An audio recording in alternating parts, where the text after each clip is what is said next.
today marks 2 years since that October 7th attack. It does, and we're going to talk to Cecile Shea. She's a non-resident senior fellow on security and diplomacy at the Chicago Council on Global Affairs. Thank you so much for taking time out of your schedule and talking to us about this.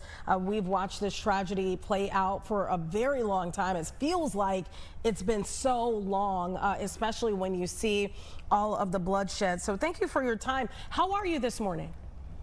I am great. I didn't have to go anywhere this morning, so I guess I'm one of the lucky ones. Yeah, you can relax and talk to us this morning. You know, this is a really important topic, and one that I think a lot of people are kind of like, well, what is going on? We saw President Donald Trump, I think it was just last week, meeting with Benjamin Netanyahu, the Prime Minister of Israel. What has happened since then? Because I think a lot of people thought, you know, maybe a ceasefire deal or something would come out of that. Hostages would be released. Where are we today?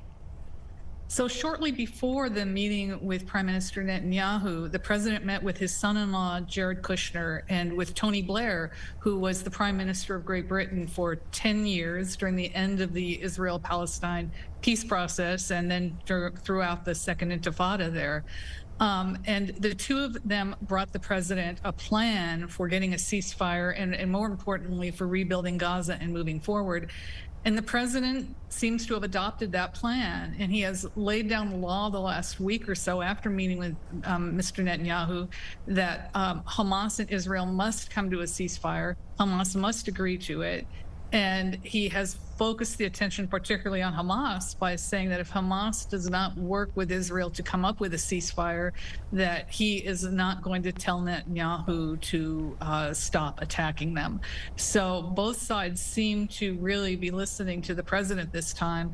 But, you know, I've been hopeful so often in the last 2 years, and my hopes have been dashed. So it's really now impossible for me to be completely optimistic. But this is really the closest we've been in the last year to coming to a ceasefire, and I really hope so. As you said, you know, not only were over 1,000 Israelis killed 2 years ago, and there's still probably 20 or 30 Israeli hostages. There's 50 hostages remains that have not been turned over to their families yet.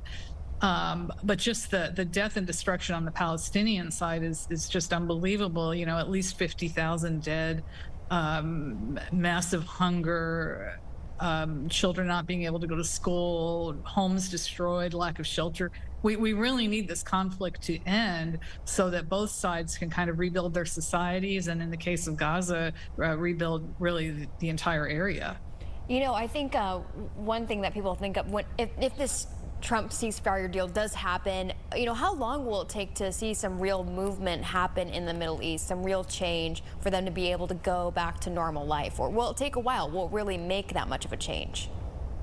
So the plan that President Trump is pushing is actually a multi-step plan. So even if we get to phase one, you know, unfortunately a lot can go wrong in phases 2 and 3 and whatever comes in the future.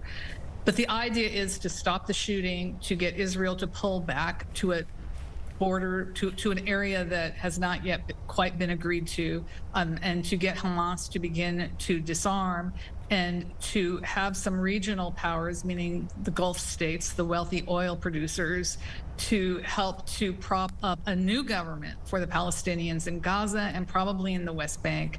That will not be corrupt, which is a problem that the Palestinian Authority had, and that will not be overwhelmed with religion and extremism, which is the problem with Hamas, which is part of the Muslim Brotherhood, and give the Palestinians a real chance to build a country, to rebuild their society, and eventually to move toward an independent Palestinian state, which of course Prime Minister Netanyahu does not want. He has never wanted it. His father did not want it.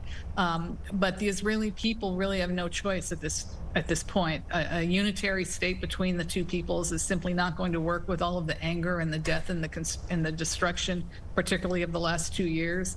And the world is now focusing on giving the Palestinians some hope for the future. But apart from Hamas, see, that's really, I want to stress that I'm not blind to the fact that Hamas has started this conflict, that what they did 2 years ago was just unbelievable.